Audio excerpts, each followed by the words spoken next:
Hey guys, welcome back to Erin in Copenhagen. For today's video, I'm going to do something a little different. I'm going to talk about Danish Christmas traditions and also share how, as an outsider coming here, what traditions I found very foreign, and also the traditions I had growing up in Canada. I don't normally do videos like this, but the weather here in Copenhagen has turned horribly cold outside, so I'm going to stay inside in the warmth with a nice cup of tea this week.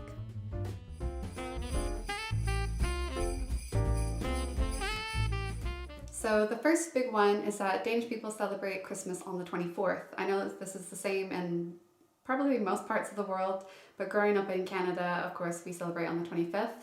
So this was something that was really, it still doesn't feel like Christmas to me on the 24th. It feels like I'm cheating when I'm opening presents in the evening with family.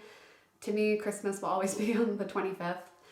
And you think it would work in my favor because I'm actually born on Christmas Day on the 25th. So growing up, I never got that separate, birthday, this is your birthday, and then that's Christmas. Like, it all came on one day. So I haven't really had the experience of the birthday the same way. My parents growing up, they always tried to be really good about it. Like, I would get 2 presents. Like, it's very rare that people would be like, oh, here's one present, your Christmas and your birthday one. That didn't really happen. And they always made sure to give me like a birthday party like earlier in December, but I never really got that same. Like, I was always a little bit jealous of kids in school, where they would have their birthday on a school day and everyone would get to celebrate it like in the classroom with them. And I don't know, saying it out loud now, that doesn't sound so fun, being at school on your birthday. I guess for Christmas time, you're always at home with your family and that's kind of a guaranteed thing. But yeah, it really makes no difference living in a country where you celebrate on the 24th. So now I technically get that separate birthday because it is still like a whole Christmas celebration with family. So the focus isn't really on like me specifically or my birthday, which is fine. It's just nice having family all around.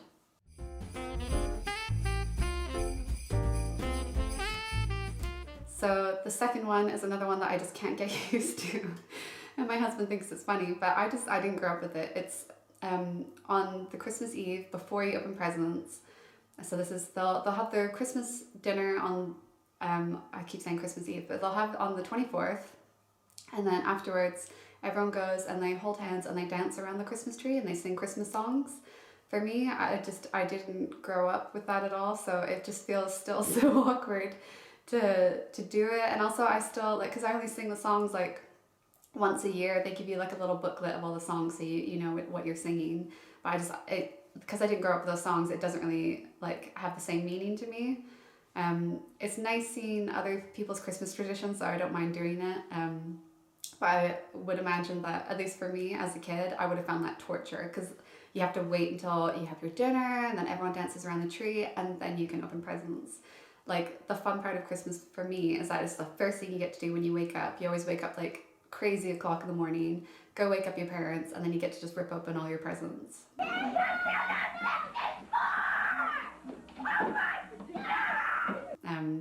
So yeah, just the whole ritual is completely different for me, but that's another thing, dancing around the Christmas tree. That's something they do here. That's something completely foreign to me.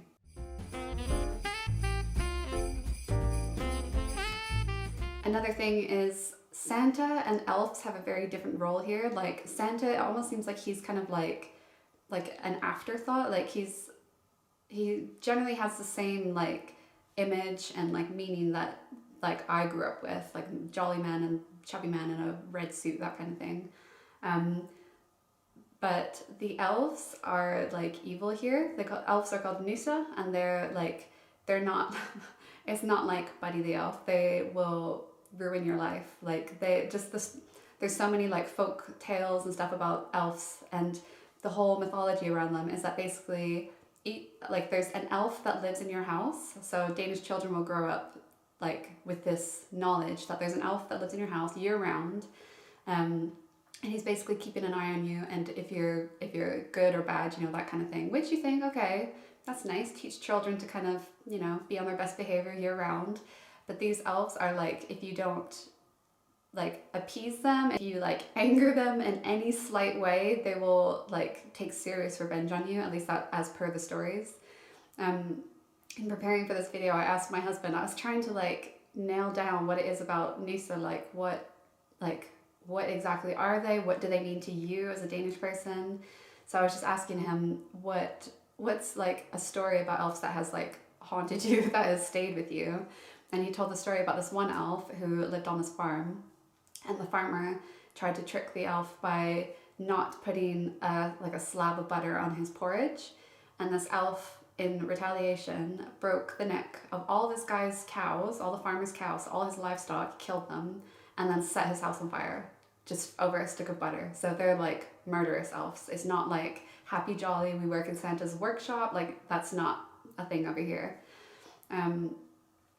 And I should get him on video, because I was trying to ask him, I was like, well, who brings the presents then? Like you know from a young age that Santa isn't real, or like I still can't wrap my mind around that this is just an accepted thing for kids, that they live in fear of these elves that live in their house. And you also need to make like offerings to these elves, like from what I gather, they live up in your attic, or they live somewhere kind of like hidden away, so you don't really see them. You might catch like glimpses of them apparently, but you have to give them like nice bowls of porridge and like kind of get on their good side to make sure they don't burn down your house basically. So that's another very different way that I grew up, but it's also very just the way that Danes are with their kids. It makes sense. Like they don't, how do you say it, like they don't infantilize them, they trust them with a lot more responsibility than maybe I was used to growing up.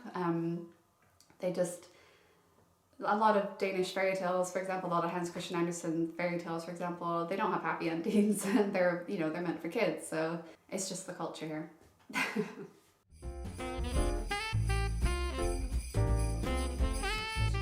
So another nice Christmas tradition they have over here is each year families kind of get together and they make Christmas decorations together. And it's a very specific kind of Christmas decorations, and you always know when it's time to start making them, because all the ingredients for them, so to speak, hit the supermarkets. You'll start to see bags of clay, as well as things like, like pine needle leaves, like pine branches, I guess you'd say, pine branches, candles, advent candles, things like that.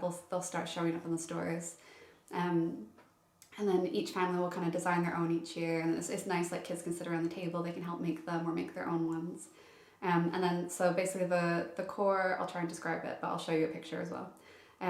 The core design is usually a candle on a platter or a plate, and then they basically mold the clay around so it holds the candle upright, and then in that clay, then they start sticking in branches, berries, just anything Christmassy. They'll make their own design, and usually it gets set in the window or in the middle of the dining table, or just, yeah, it's just something nice to get in the festive Christmassy mood that families do each year, which is quite nice.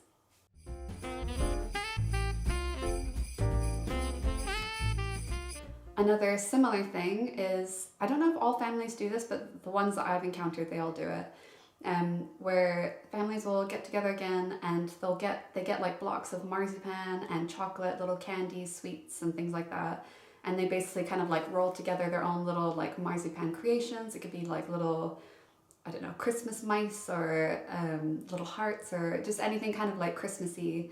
And then you have like kind of a family platter of these little creations that everyone's put together. And yeah, that's something you can kind of enjoy over the Christmas holiday.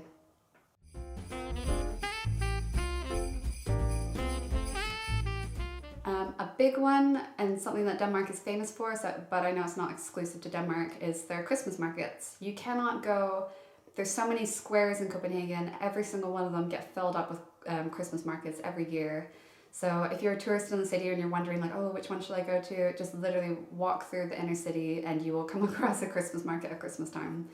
And it's really nice. They always have just Christmas drinks, Christmas food. Some of them have ice rinks. Usually in Copenhagen they're free if you have your own skates. Otherwise you can rent some skates from them if you don't have any with you.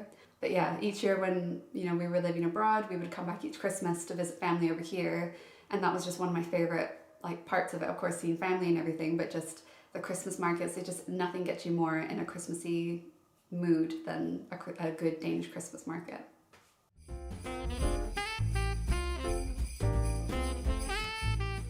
And adding on to the Christmas market thing, something they often have at the Christmas markets is a thing called 𝗖𝗛𝗘𝗥𝗬𝗧𝗛𝗥, and I think I've mentioned it before in one of my videos, but if you're not familiar, basically 𝗖𝗛𝗘𝗥𝗬𝗧𝗛𝗥 is directly translated, it means apple slices. They're basically like, I've heard them described as donut balls. They don't really taste anything like donuts, they're more like pancakes, but they're like round balls, And you dip them first in jam and then in icing sugar. Traditionally that's how it's done, but if you have your own way of doing it, that's fine. And then yeah, so traditionally it would have apple slices in it, hence the name, but nowadays they don't really, that's more of like a historic thing. I've never seen it personally. You can buy them in supermarkets, or once, it's not just a Christmas thing, like it's more like when the weather gets cold, then you start seeing them. You can buy frozen bags of them in the supermarket, which they're not bad, but of course obviously made fresh is always nicer. But yeah, it's not like specifically a Christmas food, but it's always at the Christmas markets you'll find them. So again, if you're a tourist and you're going to a Danish Christmas market, look out for those. They're delicious, and I've never met anyone who doesn't like them.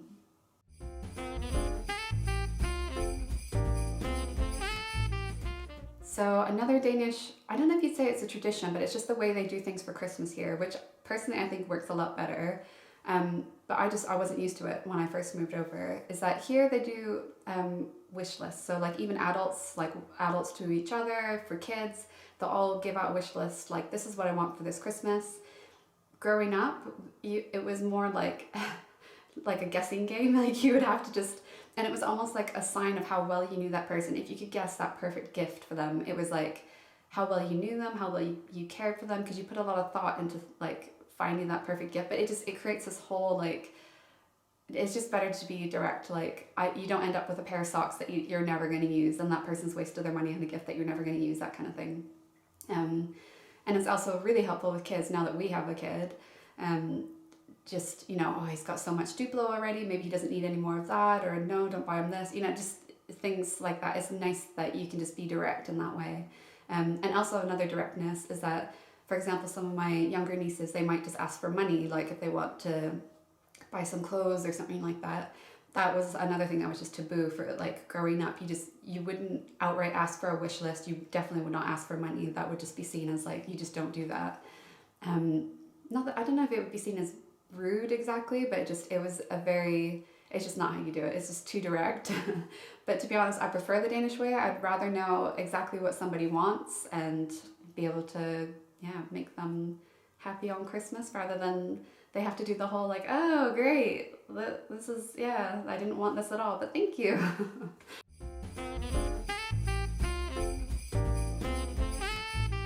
Another Danish Christmas tradition is the whole Christmas TV broadcasting they have.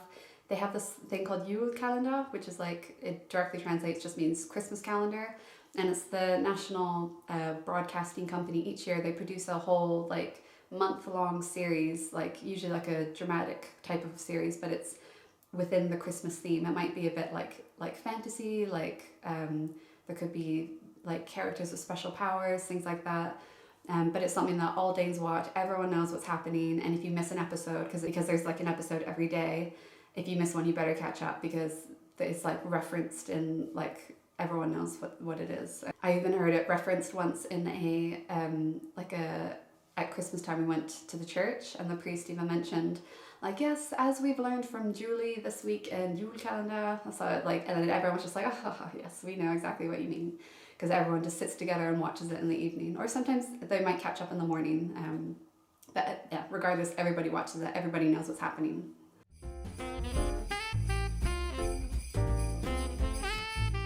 Another Danish Christmas tradition that I really didn't grow up with, but I know a lot of other countries do it, it's not just Denmark. But the Advent candle is a very big thing here. Like you would not be without that. Like every year my husband gets so excited to buy a new one, because it's just something cozy. They'll sit in the morning, and the families will sit together. As they're eating their breakfast, they might burn down the candle like day by day. But that is something that is an unmissable Danish Christmas feature.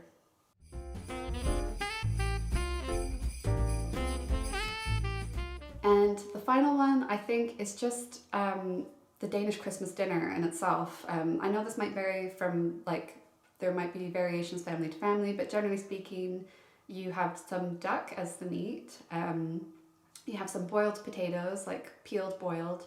And then you have peeled boiled potatoes. These are delicious. Like that have been like caramelized, like cooked in butter and sugar, and it sounds really weird, like sugar on potatoes, but once you try them you will never go back. That was another thing that I would like look forward to year round when we would come back for Christmas. to those. I call them sugar potatoes. They're actually called 𝗙𝗛𝗘𝗏𝗧𝗏, like brown potatoes.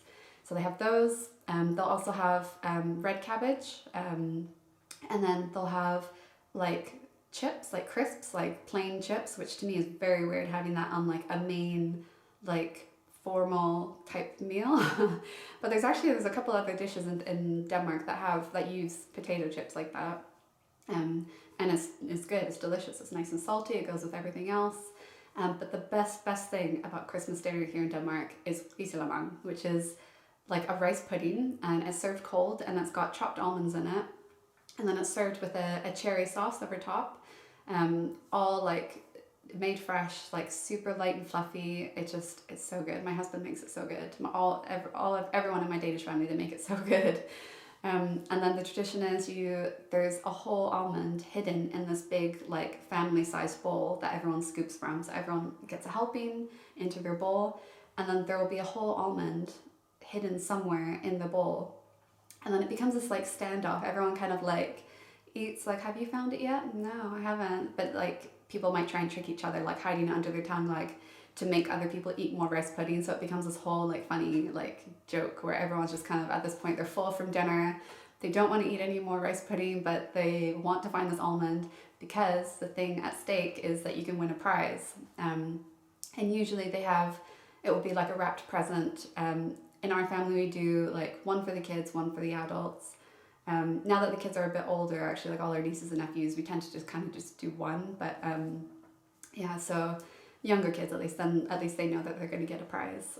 But the rice pudding is so delicious, and it's just such a nice tradition, kind of like having that joking, like, you know, that feeling after your Christmas dinner, you're all just like so bloated, people have been drinking, and it's just fun to kind of mess with each other in that way, like, no, haven't found the almond, no, not at all. Yeah, it's a nice family tradition. So that's something also that you would do before dancing around the tree, which adds another thing to, you feel so bloated and heavy after that heavy meal, and then you have to go dance around the tree. That just doesn't make sense to me, but I still do it.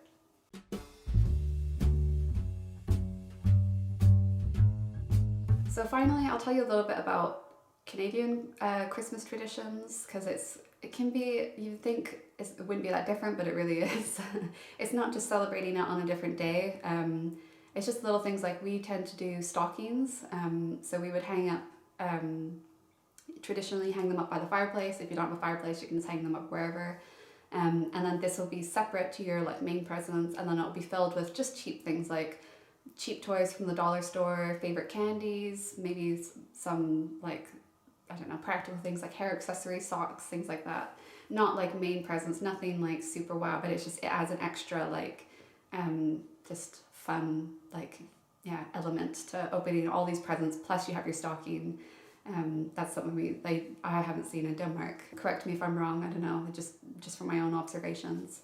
I try and do it with our family. Like we've kind of made like we've blended together a lot of Danish and Canadian Christmas traditions, especially now that we have a kid, because I want him to experience as well how I grew up, but he does live in Denmark, so it's kind of, yeah, it's a bit of a balance. So having a little easy to do tradition like that, a stocking, that's easy to incorporate while living over here, which I always like to do. Another thing, like I mentioned before, is just having Christmas on different days, like not just different days, but also different times. Like Christmas to me in the evening, it still feels so foreign to me. So I think we're still kind of figuring out, I mean, our son's still young, he's not even 3. But I think we're probably going to do it as, we'll always celebrate like Danish Christmas with Danish family in the evening, so he'll get to open presents then, and then he'll get some extra presents I think on the 25th in the morning. I don't know, we're still kind of figuring it out, but that's what we've been doing. We did it last year and it worked out pretty well, so I mean, he's probably not going to complain. He gets presents 2 days in a row, so it's good for him. Another difference is Christmas cookies to us is gingerbread. It could be a gingerbread house, gingerbread men, but that is like, when I think of a Christmas cookie, that's what I think of. And it's another thing that's nice to sit around the table with your family. You've got some freshly baked gingerbread cookies and you can all decorate them together. It's a little bit different here in Denmark. You can get quite a few different cookies this time of year. There's ones called 𝗘𝗩𝗘𝗏𝗧𝗏𝗏. I don't know are they like a cookie? They're not that sweet, but there's those ones. Or there's ones, they're like gingerbread, but just a different shape. Sometimes they have like shaved almonds in them. Another thing which they don't really do here because, like I said, the role of Santa here is just, he's just not important over here in the same way that he is like for us, at least me growing up. So as you know, Santa's the one who on the night of the 24th, he delivers all the presents. What we'll do is we leave out a glass of milk and cookies for Santa. It doesn't have to be gingerbread, it can be anything, usually like chocolate chip or just whatever you think Santa would like, you can put those out. And then also a carrot for the reindeers, we always put those out. And then parents, they'll usually overnight when they're really putting the presents out, they'll take like a little nibble of the carrot and the cookie, just be like, so when the kids wake up in the morning, they're like, oh my God, Santa's been here, look, there's proof. So that's a nice tradition that I've never really seen over here, just because Santa, he's not the main guy over here, so I wouldn't imagine anyone would offer him cookies. There's another thing, I don't even know, you wouldn't call it a Christmas tradition, but it's something that my husband fights me on each year.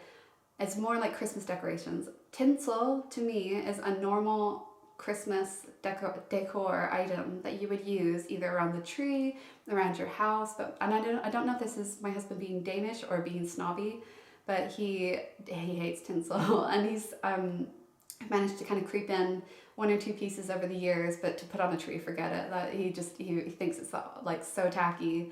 But for me, that's just like, that instantly makes somewhere Christmassy. It's just, but for me, I love tinsel. I'll go on record saying that, and I think it's not Christmas unless you use tinsel. But I think it's just my husband thing, because when you go out in like the shopping malls or out in the streets, like you do see over here, people do use tinsel. It's not like it's like forbidden or anything. It's just maybe their Danish Christmas decorations are maybe a bit more refined over here. Thanks so much for watching. Let me know down in the comments what kind of Christmas traditions you do, where in the world you live. If you're Danish, what you thought about my reactions to Danish Christmas. I'd love to hear from you guys. Hope you're all having a great week. See you next time.